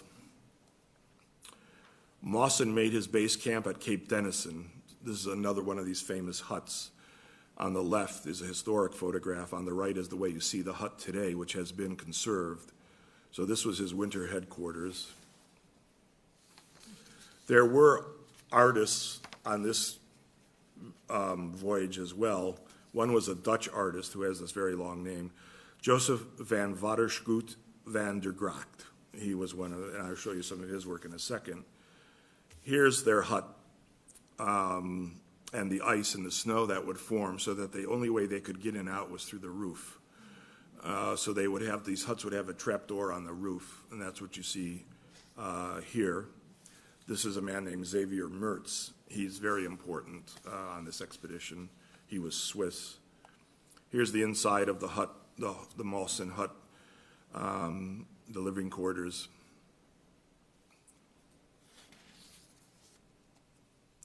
And once again, here, these are Frank Hurley photographs. They have to walk, you have to do everything. You cook, you clean, you wash your dishes, etc. And here they are giving each other haircuts. On the right, Hurley trims Hunter's beard. This is actually Hurley doing the trimming, so somebody else took that photograph. This was the windiest place on the face of the earth. Still is. The winds reach up to 125 miles per hour. Mawson didn't know that when he arrived there. So when you would step out, you would immediately be assaulted, and within minutes you looked like this. So here are a photograph of the three men with partial ice. This is called an ice mask that forms on your face. Basically, your mouth just freezes shut, your eyes, etc. And what it looked like when you were in a blizzard was like this. Now, this is a Frank Hurley photograph on the right, very famous one, that shows Mawson trying to negotiate in these winds, and the only way you could move, you had to wear crampons, and then you had to have a pickaxe to try to keep yourself going. But most of the time, the wind would just hold you up. You just couldn't move. You were just stymied. And on the left is a film clip from the Home of the Blizzard movie that I've already mentioned. And there is about 2 minutes of this on YouTube, and I'm going to show it to you now. There's no sound. It's about a 2-minute clip from the Hurley film, which you don't see very often. The other two films are seen much more frequently. So this is the silent documentary, The Home of the Blizzard. Okay, Frank, thanks.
So you still have to do everything you would normally have to do.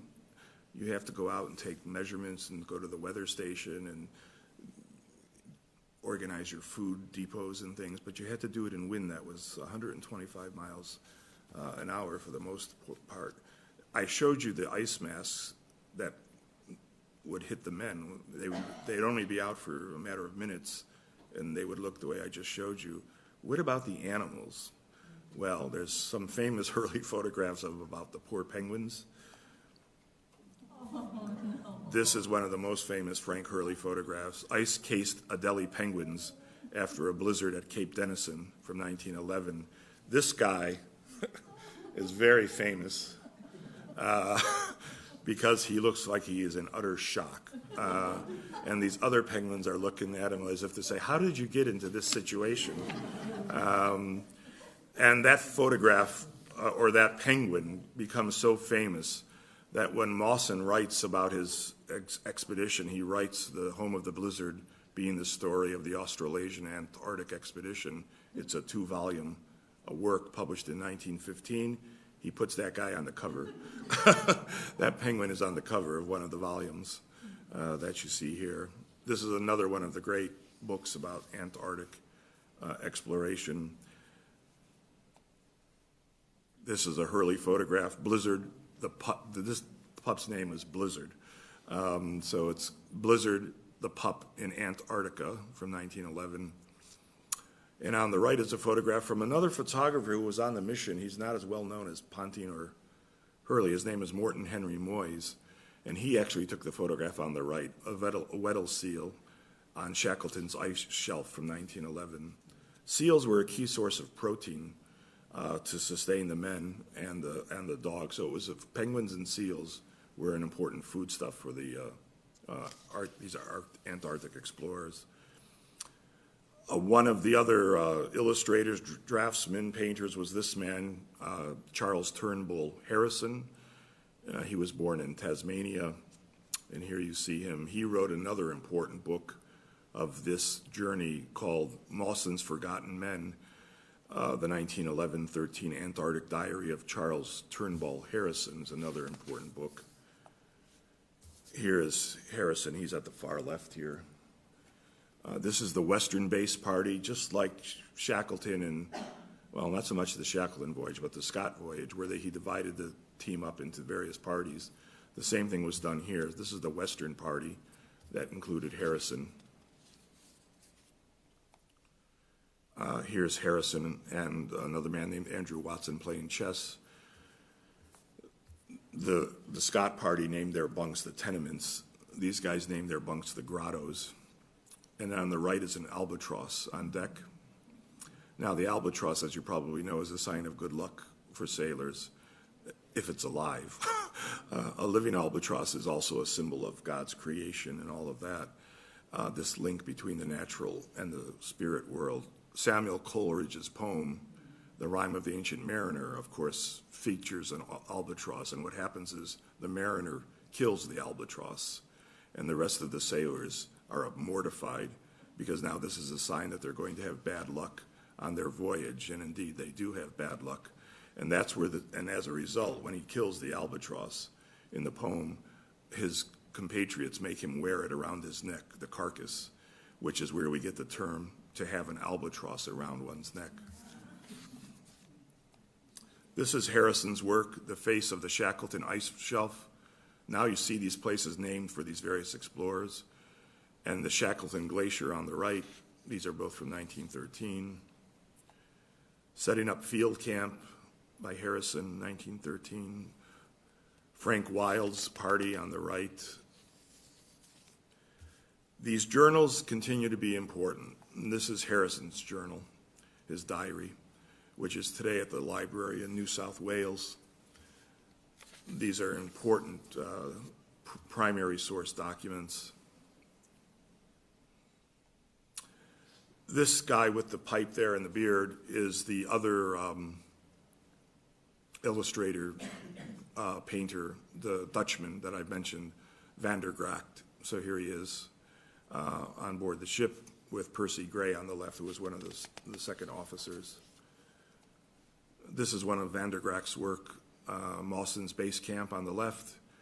And then the way it looks today on the right, they have reclad the roof because there are these conservation efforts to keep these huts intact. This is Hurley's photograph on the left, sledging across the Adelie land from 1912. And then this is Van der Gracht's drawing that's clearly based on his watercolor that's clearly based on the photograph.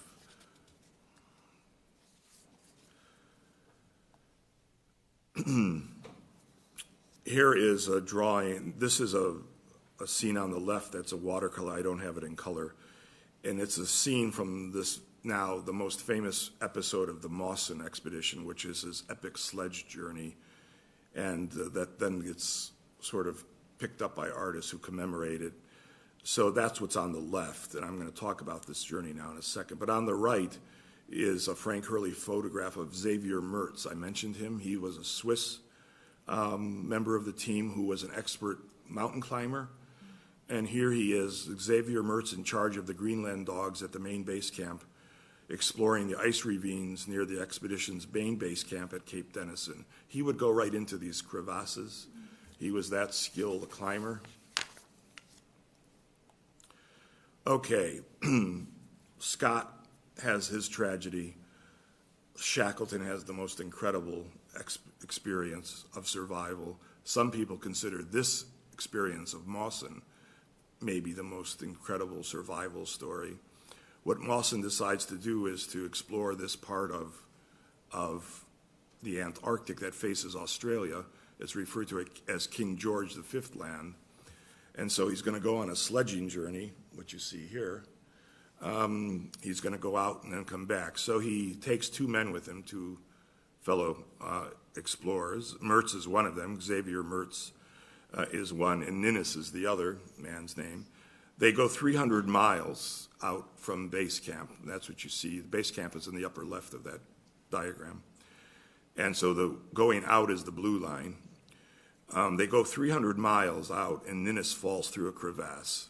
And his body weight probably broke the snow bridge, and he fell into the crevasse. He was tied to the sledge and to some of the dogs. They all went into the crevasse.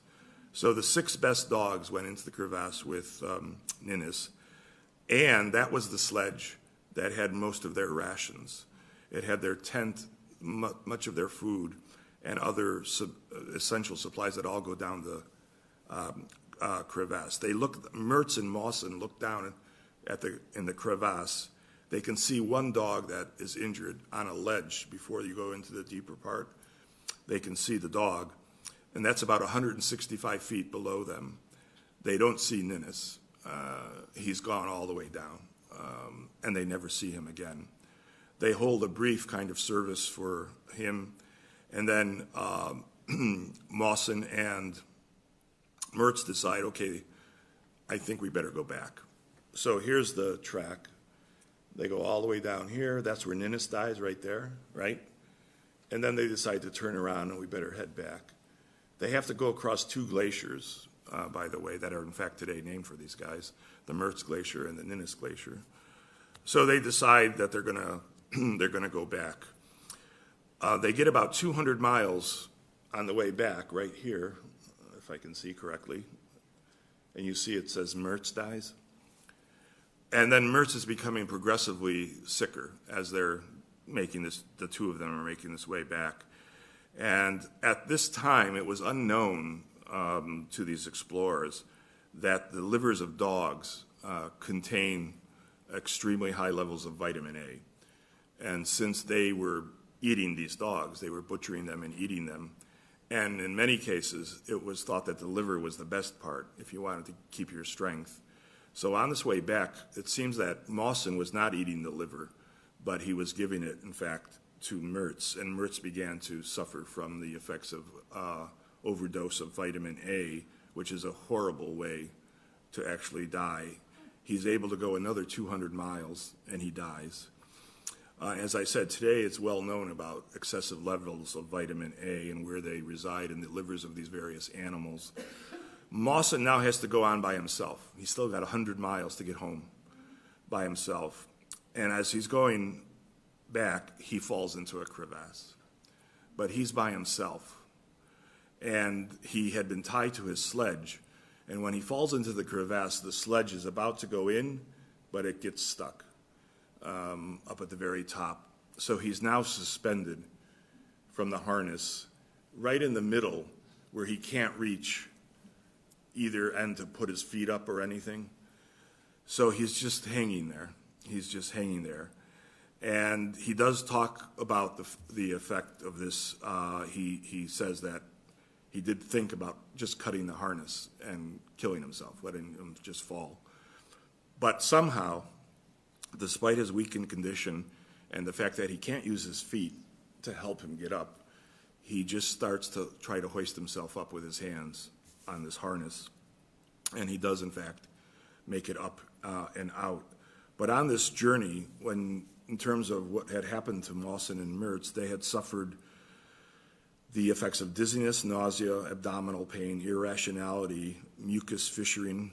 They were losing their skin, their hair, and their nails. Their eyes were yellowed.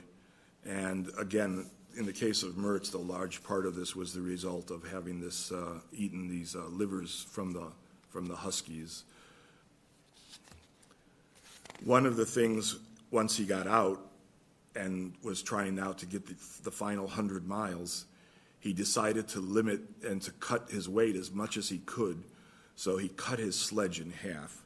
And all he had to do this with was sort of like, the little saw blade on a Swiss Army knife. And he had to cut the sledge in half with that. So this is the half sledge that he used to finally get back. Now, I'm going to go past these. In fact, this is a very famous book, and these photographs are in the exhibition that I started this whole talk about, the exhibition that we have here about the moon.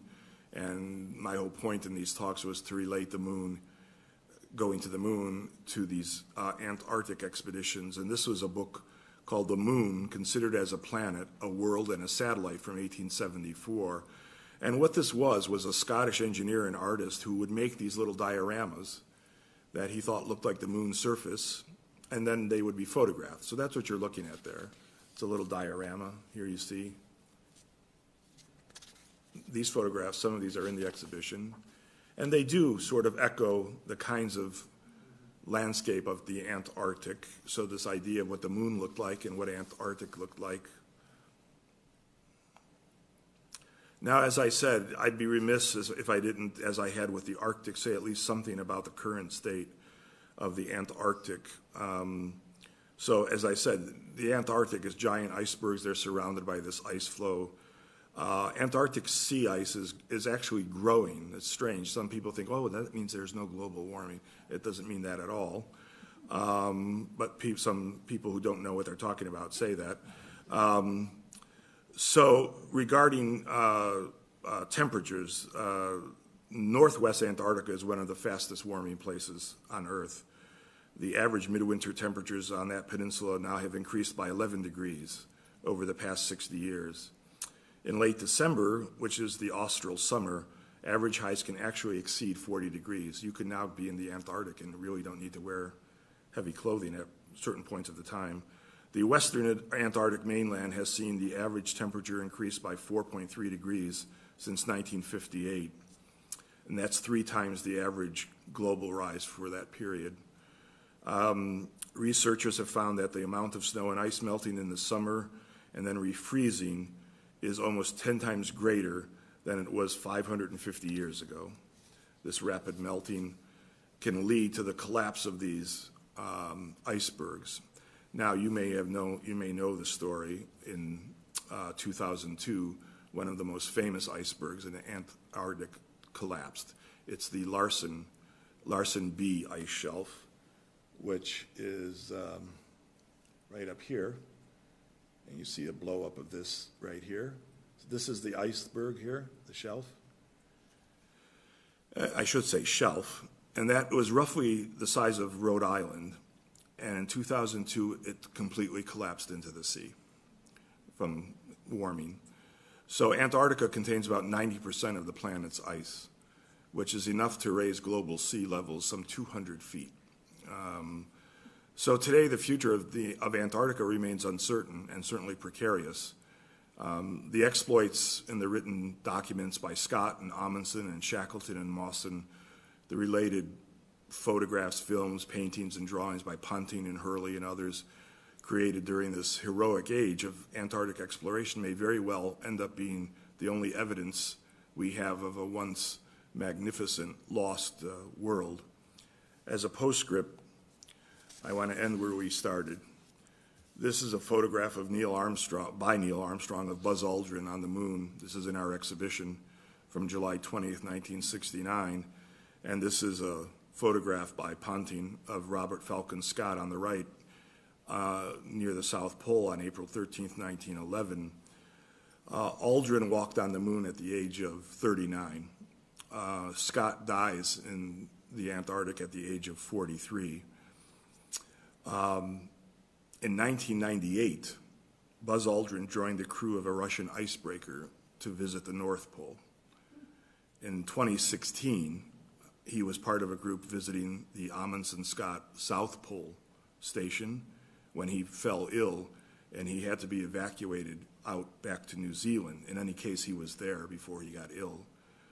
So at 86 years of age, Aldrin's visit to the South Pole made him the oldest person ever to reach the South Pole.